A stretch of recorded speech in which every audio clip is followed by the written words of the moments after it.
I spent the last 2 weekends back in my home state of Indiana.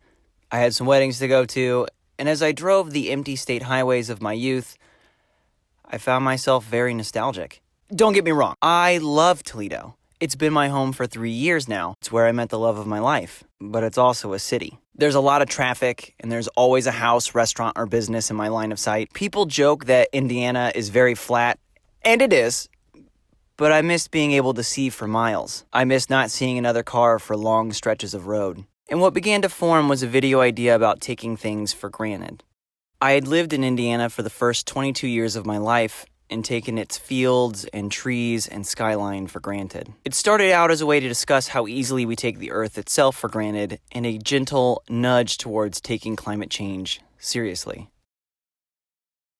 It started as that. Turns out what we need to be is less nudged and more pushed down a flight of stairs. A few days before my first trip back to Indiana, climate scientists recognized Earth Overshoot Day, the day in which humans blow through the amount of annually replenishable resources, meaning we have already used up the amount of resources the Earth could replenish in a year. It's like receiving your annual salary in one giant lump sum on January 1st. And this amount of money has to last until December 31st, and then you spend it all by July.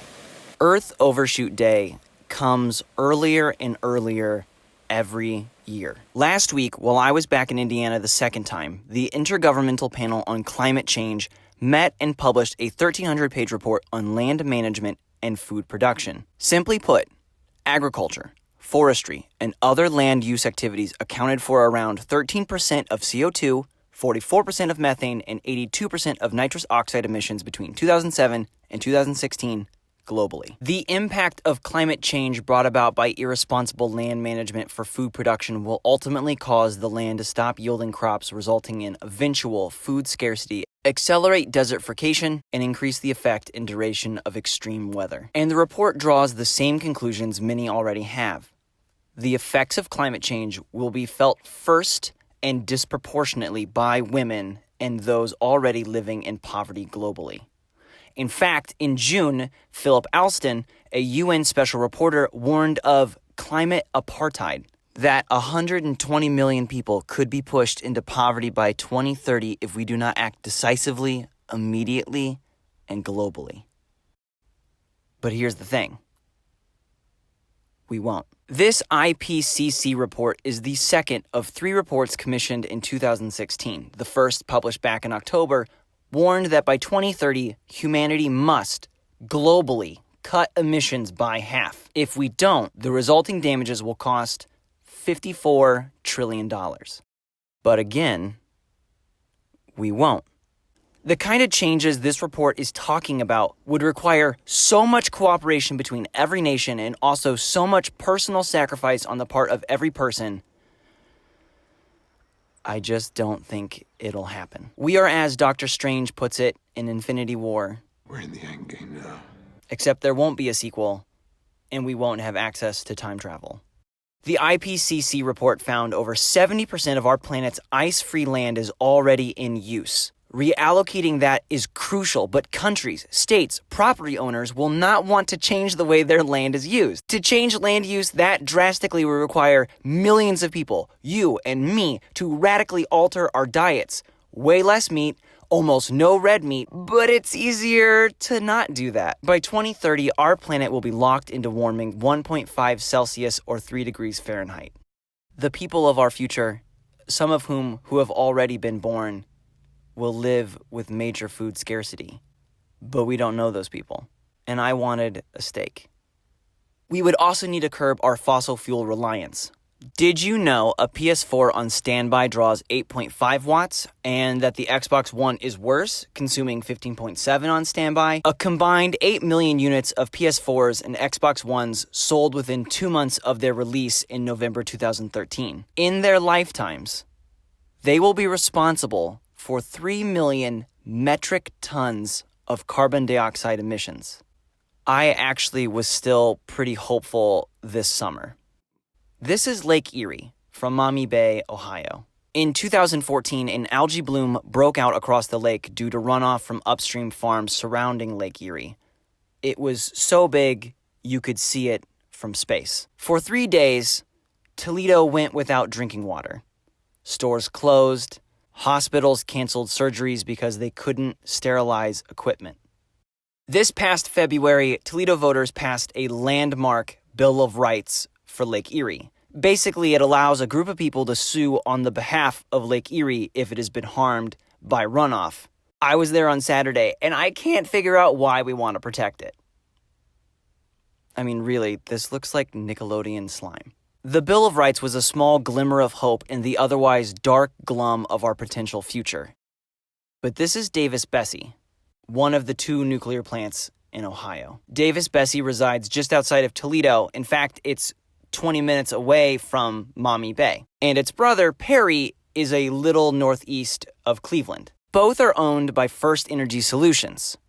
Both have been losing money for a couple years. As a result, come 2020, both were set to begin closing down. However, on the day I left for Indiana the first time, Ohio's Governor Mike DeWine signed HB 6 into existence. HB 6 does a few things. It bails out Davis-Besse and Perry by charging all Ohio ratepayers a monthly surcharge from 2021 to 2027. It also adds another surcharge that bails out 2 very old and very polluting coal plants owned by the Ohio Valley Electric Company. And finally, it lowers the amount of power utilities are required to get from renewable resources. Oh, and for good measure, it throws out a program requiring Ohio utilities to reduce their customers' energy usage. While the Lake Erie Bill of Rights and HB 6 are completely unrelated and even involve different types of pollution and emissions, DeWine and Ohio's decision to pass a bill so anti-energy conservation so soon after the Lake Erie Bill of Rights just feels like a spit in the face. In his absolutely massive 2-volume work, Carbon Ideologies, author William T. Vollmann spends pages and pages and pages and pages detailing the sheer amount of waste and environmental degradation humanity is doing to the planet.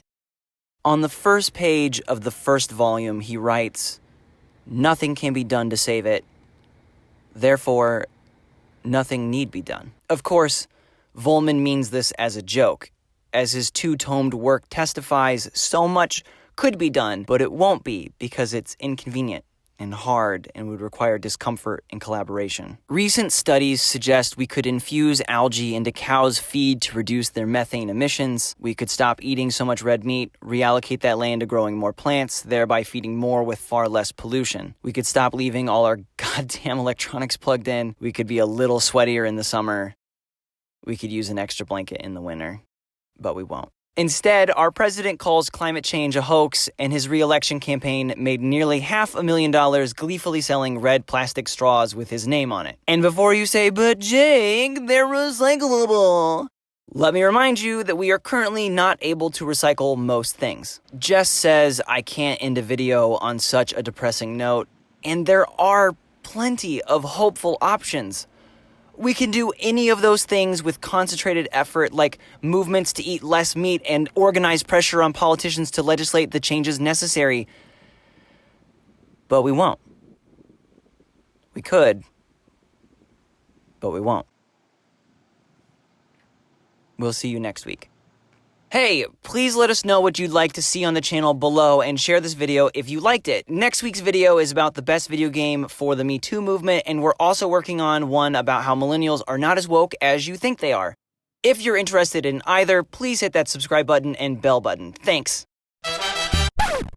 I took Jack, our dog, with me on a lot of my filming trips because I have this ridiculous dream that one day this channel will blow up enough and him and I will go on a long road trip in a pickup truck across America.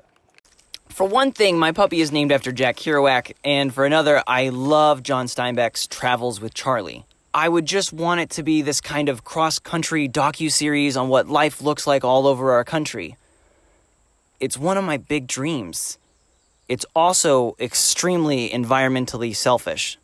To drive to Seattle and back from where I live would be about 4,768 miles. Most single-cab pickup trucks create about 20 pounds of CO2 per gallon of gasoline. To just drive to Seattle and back without any detours or any other stops would create over 95,360 pounds of CO2 emissions.